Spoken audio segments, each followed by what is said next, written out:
उसका नेटा पोटा, उसकी गंदगी, उसका कपट, उसका छल मेरे हिस्से में डाल दो, मेरे अंचल में डाल दो, और भीतर वाले स्वरूप को तो स्वीकार कर लो प्रभु। वह तो आपका मुन्ना है, वो तो आपका लल्ला है, वो तो प्रेममय है। बोले हाँ। मेरे ख्याल में इसमें आप लोगों को श्री किशोरी जी के अंतःकरण में लोभ और मलिनता आपको नहीं दिखाई पड़ेगी। ये उपासकों की दृष्टि है। रामचरितमानस मानसरोवर का रूपक दिया गया है। मानसरोवर के 4 घाट बताए गए हैं। एक ओर का घाट कर्मकांड घाट है, वहां के यज्ञवल्क्य जी और भरद्वाज जी श्रोता वक्ता। दूसरा है ज्ञान कांड घाट, वहां के श्रोता वक्ता श्री शंकर भगवान और पार्वती जी हैं। और तीसरा है उपासना कांड वाला घाट, वहां के श्रोता वक्ता श्री काकभुसुंडी जी और गरुड़ जी हैं। और चौथा जो घाट है खड़ंजा वाला, जिसमें जानवर भी जल के सतह तक जा करके मुंह लगा करके जल पी सकते हैं।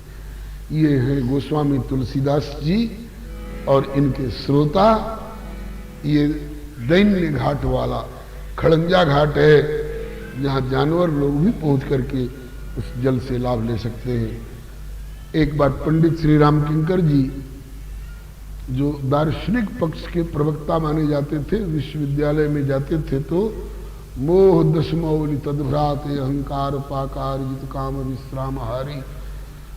मोह ही रावण है, अहंकार ही उसका भाई कुंभकर्ण है, इत्यादि की व्याख्या किया करते थे। और वे पंडित जी एक बार श्री, हमारे सामने की घटी घटना है, श्री संकट मोचन हनुमान जी काशी में, उनके यहाँ विवाह पंचमी के समय पर 9 दिन का आयोजन होता है। उसमें पधारे थे पंडित श्री राम किंकर जी, और ये रस पक्ष की कथा उस दिन सुना रहे थे।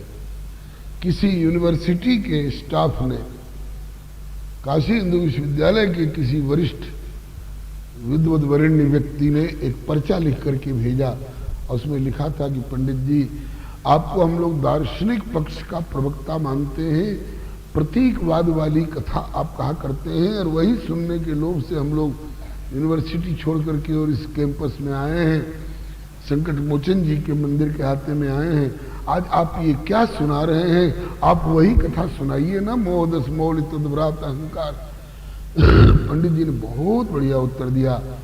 बोले यूनिवर्सिटी में बोलता हूं तो हमारे सामने वहां का सुशिक्षित, बुद्धि प्रधान, तर्क प्रधान स्टाफ रहता है, और यहां मैं बोल रहा हूं, यहां मेरे सामने श्रोता श्री हनुमान जी हैं। मैं हनुमान जी को बताऊंगा? यहां मैं हनुमान जी को सिखाऊंगा कि ऐसा पाप करने से नरक में जाना पड़ता है और ऐसा पुण्य करने से स्वर्ग मिला करता है, और मोह जो है वही रावण है। ये मैं हनुमान जी को सुनाऊंगा, सिखाऊंगा? आप लोग बुद्धि प्रधान व्यक्ति हैं, तार्किक लोग हैं, आपके यहाँ ये कथा सुनाई जा सकती है। मानस के चौथे घाट में से आपके यहाँ कर्मकांड घाट वाली स्थूल दृष्टि वाली कथा सुना सकता हूं, लेकिन यहाँ मैं उपासना कांड वाले घाट की रस पक्ष वाली कथा सुनाऊंगा, क्योंकि यहाँ मेरे श्रोता श्री हनुमान जी हैं। हनुमान जी के अलावा और हमको आप लोग नहीं दिखाई पड़ रहे हैं, न दिखाई पड़ेंगे। उसी प्रकार से बंधुओं, रामचरितमानस में उपासना कांड वाली जो भावना है, ये लोक विलक्षण भावना है। बाबा कल भैया कल परसों श्री नारायण भाई बता रहे थे, बाबा जब व्याख्या करने लग जाते थे, माने दिव्य मंच और इस प्रपंच मंच के लीलाओं का और दोनों में कैसे सामंजस्य होगा, तो वे जब समझाने लग जाते थे तो लगता था कि हाँ भाई ये बात अब स्पष्ट हुई है, ये उपेक्षा के योग्य नहीं है, इसमें सांसारिकता की इतनी गंध नहीं है, बल्कि ये सभी लीलाएं अलौकिकता से भरी हुई है, रचना सकल अलौकिक नाना। अब आइए, मरीच वाला प्रसंग तो मेरे ख्याल में स्पष्ट हुआ होगा। ये लोभवश राम जी नहीं जा रहे हैं उसके पीछे पीछे, बल्कि किशोरी जी की प्रेरणा से। श्रीमद् भागवत का एक श्लोक है,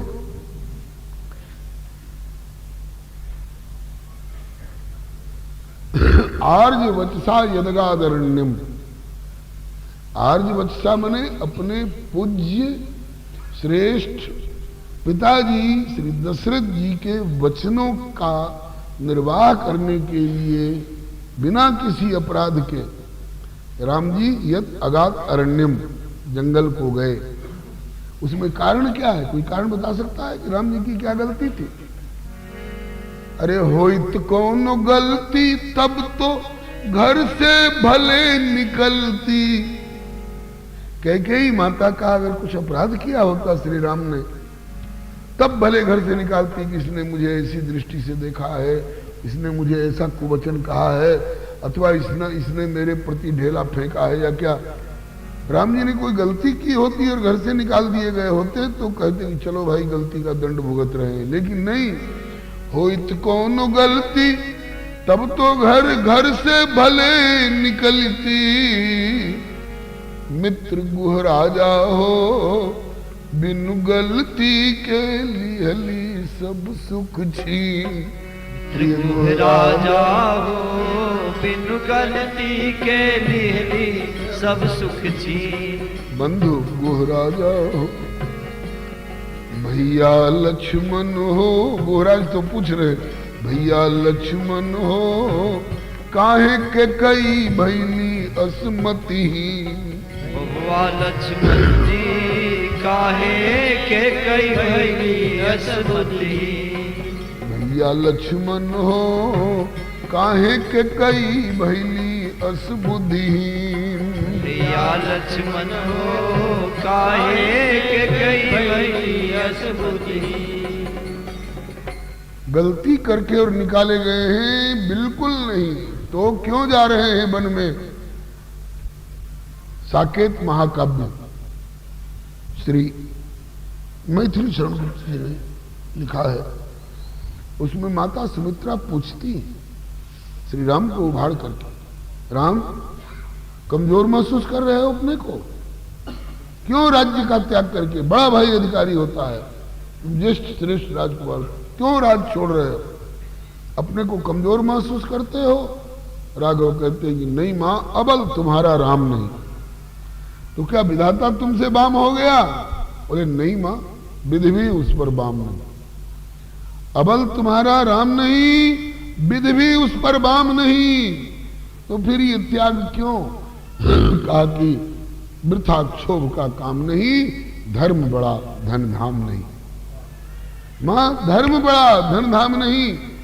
पिताजी ने वचन दे दिया है मजली मां को, और मजली मां ने रुचि व्यक्त की है 14 वर्ष राम वनवासी, तो मैं मां का की रुचि रखने को और पिताजी का वचन रखने को आर्य वत्सा यदगादरण्यम, मैं जंगल में जा रहा हूं।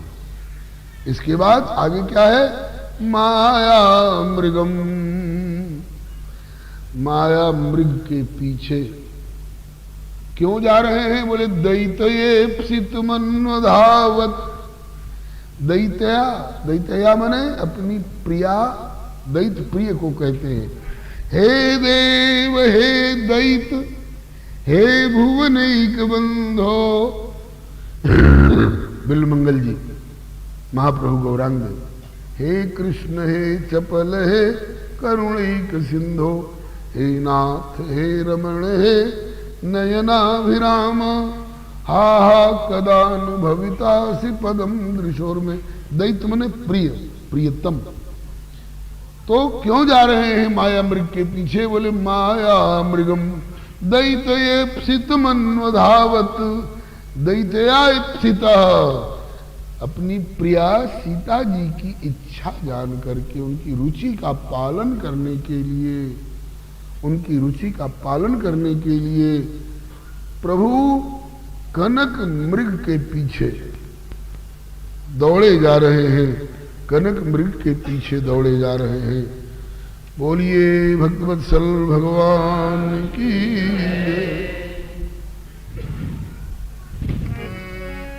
अब आइए कल वाले गीत पर। हो के सर्वज्ञ सर्वेश समरथ प्रभु हो के सर्वज्ञ सर्वेश समरथ प्रभु हो के सर्वज्ञ सर्वेश समरथ प्रभु हो के सर्वज्ञ सर्वेश समरथ प्रभु दैत ये सित कनक मृग के पीछे चले दैत ये सित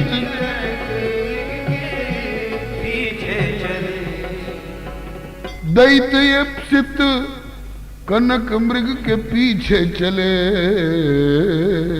और इसके बाद पुन विरह नाट्य बन बन में रोते फिरे। पुनि विरह नाट्य नाट्य नाटक इनकी सीता कहीं गई है थोड़े।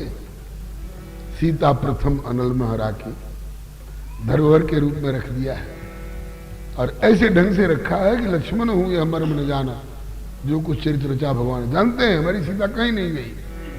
अब क्यों नहीं गई है? लंका जो गई है सो बोले कि सीता जी का प्रतिबिंब गया है। वो भी क्यों गया है उसका भी औचित्य, उसका भी कारण है। हो के सर्वज्ञ सर्वेश समरथ प्रभु दैत ये सित कनक मृग के पीछे चले। पुनि विरह नाट्य बन बन में रोते फिरे। नाथ नरगति दिखाए सिया के लिए। नाट्य बन बन में रोते फिरे।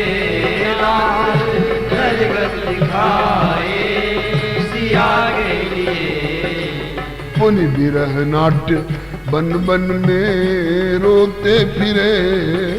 नाथ नरगति दिखाए सिया के लिए। नाट्य बन बन में रोते फिरे। नाथ नरगति दिखाए सिया के लिए। तज के साकेत गोलोक वैकुंठ प्रभु इस धरातल पे आए सिया के लिए।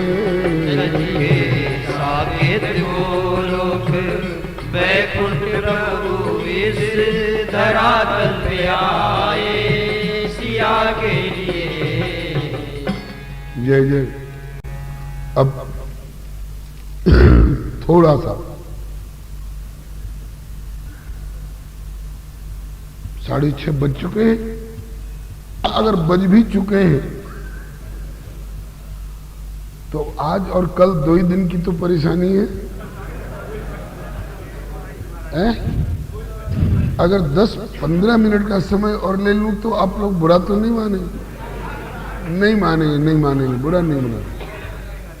ठीक। अब एक तीसरा गीत ले रहा हूं। उसमें अभी हमने बताया था कि राम जी की कीर्ति रूपी पताका में, उज्जवल पताका में धब्बा लग गया होता अगर सिया जी ने सुझाव दे करके और इनको संभाला नहीं होता तो। अब किस बात पर सिया जी ने संभाला है? रामचरितमानस को मानसरोवर का रूपक दिया गया है। अनुबंध चतुष्टय में प्रारंभ में विषय प्रयोजन इत्यादि का जहां वर्णन है वहां पर रामचरितमानस को मानसरोवर का रूपक दिया गया है। इसमें जल भरा हुआ है, सलिल सुधासम। तो जल में कई विशेषताएं होती हैं। जल में अगर निर्मलता नहीं हो तो उसमें नहाने की और पीने की इच्छा होगी? निर्मलता होनी चाहिए। जल में अगाधता नहीं हो तो उसमें गंदगी होना स्वाभाविक है। जल में सुपाच्यता अगर नहीं हो तो कोई पीना पसंद नहीं करेंगे। तो इसमें बहुत सारी विशेषताएं गोस्वामी जी ने अलग अलग ढंग से बताई हैं। तो उसमें कहा है रघुपति महिमा अगुण अगाधा अबाधा वर्णब सोई बरबारी अगाधा। रघुपति की महिमा जो है वही इस सरोवर के जल की अगाधता है, और उसमें निर्मलता क्या है? निर्मलता की जगह पर सिया जी का चरित्र जो है इसी को निर्मलता बताई है। सती शिरोमणि सी गुण गाथा सोई गुण अमल, यही निर्मलता गुण है। सती शिरोमणि सी गुण गाथा सोई गुण अमल अनुपम पाथा। ये अनुपम पाथ माने अनुपम जल है। इसमें सिया जी की का जो चरित्र है, सिया जी के जो गुण हैं वही राम चरित्र में राम सुजस रूपी जल की निर्मलता है। अब कैसे, इस पर एक तीसरा गीत आज और शुरू कर रहा हूं। वात्सल्य सुधा रस सिंधु, वात्सल्य सुधा रस सिंधु सिया सुकुमारी जनक दुलारी, करी कृपा दृष्टि अब सुधि लो बेगी हमारी जनक दुलारी। वात्सल्य सुधा रस सिंधु सिया सुकुमारी जनक दुलारी, करी कृपा दृष्टि अब सुधि लो बेगी हमारी जनक दुलारी। प्रीतम श्याम सुजान राम करुणा निधान कहलावे, किंतु करें कृपा तिन पर जो सन्मुख शरण शरण कही आवे। राम जी की तरफ से शर्त है, मैं सब पर कृपा करने को तैयार नहीं हूं, जो मेरे सन्मुख आवे उस पर कृपा करूं। और सन्मुख आकर के जो याचना करे कि मैं आपका हूं, आपकी शरण में आया हूं, मेरे ऊपर कृपा करिए, तब कृपा करने को मैं बाध्य होता हूं, नहीं तो मैं बाध्य नहीं हूं। मरते रहो, पचते रहो अपने अपने कर्मानुसार। तो ये प्रीतम श्याम सुजान राम करुणा निधान कहलावे, लेकिन करें कृपा कब? करें कृपा तिन पर जो सन्मुख शरण शरण कही आवे। लेकिन हे सिया जो आप तब अहेतु की करुणा लखे निज करुणा पर सकुचावे, क्योंकि बिना प्रपत्ति बिन शरणागति अनधिकारी हूँ कृपा दृष्टि तब पावे। आपके दरबार में अनधिकारी भी, बिना शरणागति के भी लोग कृपा को प्राप्त कर लेते हैं। कोई प्रमाण अगणित गिनती नहीं हो सकती है, अगणित अगतिन की, जिनको कोई गति देने लायक गुंजाइश नहीं थी, ऐसे ऐसे अगणित अगतिन की बिगड़ी बात सुधारी जनक दुलारी, करी कृपा दृष्टि अब सुधिलो मेरी हमारी। अगतिन की बिगड़ी बात सुधारी जनक दुलारी, करी कृपा दृष्टि अब सुधिलो मेरी हमारी जनक दुलारी। पुत्र रूप जीवन को जाते घोर नरक दिश लख के, सही न इनकी पीर जाए निज प्रभु सो कहत बिलख के। नाथ नरक से इन्हें बचावहु निज की कृपा कोट में रख के, कह प्रभु स्वयं निवृत्त होए निज कटु कुकर्म फल चख के। तब न्याय तत्व में करुणा रस संचारी जनक दुलारी, करी कृपा दृष्टि अब सुधिलो मेरी हमारी जनक दुलारी। तब न्याय कर्म में करुणा रस संचारी जनक दुलारी, करी कृपा दृष्टि अब सुधिलो मेरी हमारी जनक दुलारी। ये थोड़ा पिष्ट हो रहा है पहले के कहे हुए प्रसंगों को। नेत्रहीन श्रुति बचन सुने तो परत कूपते बाँचे।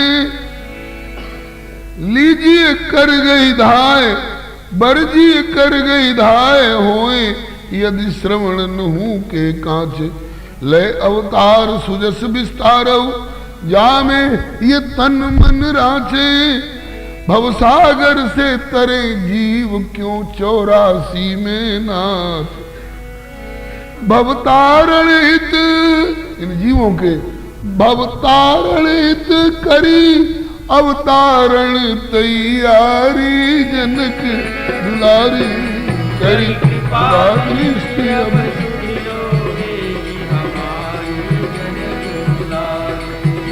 अवतारण हित किए अवतारण तैयारी। जनक दुलारी करी कृपा दृष्टि अब सुधि लो वेग हमारी। जनक दुलारी कह प्रभु दुसह वियोग सहु तो करुणा गुण विस्तार। नरवतु वे वर बधु जुगल हम अलग अलग तनुधार। मिथिला अवध बिहाय निवसी बन जड़ चेतन उद्धार। मर्यादित आदर्श दिखाए जग श्रुति पथ सरल प्रचार।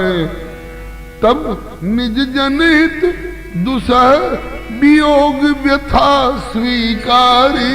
जनक दुलारी करी कृपा दृष्टि अब सुधि लो हमारी। जनक दुलारी ओ निज जनहित दुसह वियोग व्यथा स्वीकारी। जनक दुलारी करी कृपा दृष्टि अब सुधि लो हमारी। जनक दुलारी भूमिका के प्रथम 2 दिनों में ये सारी बातें व्याख्या सहित प्रस्तुत की जा चुकी हैं। अब बाल कांड को छोड़ रहा हूं। वन प्रस्थित पति रामचंद्र, चंद्रिका सरिस संग लागी। वन प्रस्थित पति रामचंद्र, चंद्रिका सरिस संग लागी। काया छाया भानु प्रभा इव प्रियतम पद अनुरागी। काया छाया भानु प्रभा इव प्रियतम पद अनुरागी। गुणितीय धर्म जगत सुख साधन, सकल तोर तृण त्यागी। गुणितीय धर्म जगत सुख साधन, सकल तोर तृण त्यागी। निमिकुल रघुकुल, निमिकुल नैहर, रघुकुल ससुराल। निमिकुल रघुकुल दो पवित्र किए, लोक वेद बड़ भागी। निमिकुल रघुकुल दो पवित्र किए, लोक वेद बड़ भागी। पीहर सासुर दो पवित्र किए, लोक वेद बड़ भागी। हरि सासुर को पवित्र किए, लोक वेद बड़ भागी। अब हमारे मतलब वाली बात आ रही है। प्रण करत कठिन,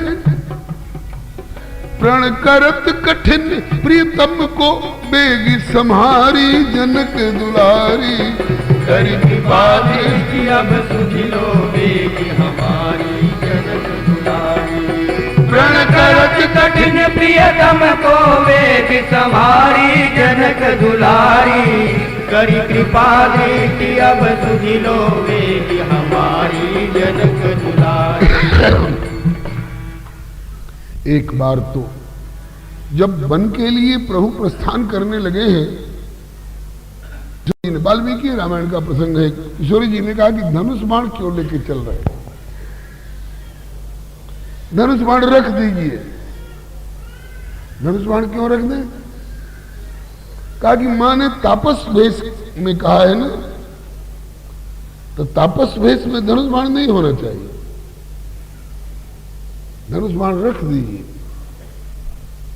कहा कि इसको नहीं रखूंगा, इसको साथ रखूंगा, क्योंकि तापस भेष बाद में होना है और मैं क्षत्रिय पहले से, क्षत्रिय का धर्म है प्रजा के ऊपर कभी भी उनके दृष्टि पथ में किसी भी प्रकार का कोई संकट आवे तो उस संकट से प्रजा की रक्षा करे, त्राण दिलावे।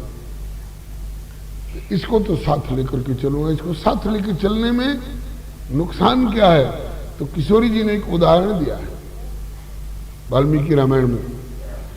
कहती हैं कि नाथ, ये व्रत को खंडित करने वाला हो सकता है। कैसे? कहा कि एक तपस्वी जी ऋषि जंगल में भजन तप कर रहे थे और उनकी तप की गतिविधि को देखकर देवराज इंद्र डर गए कि ये अपनी तपस्या से शक्ति प्राप्त करके मेरे इंद्रासन पर कहीं धावा न बोल दे बाबा जी।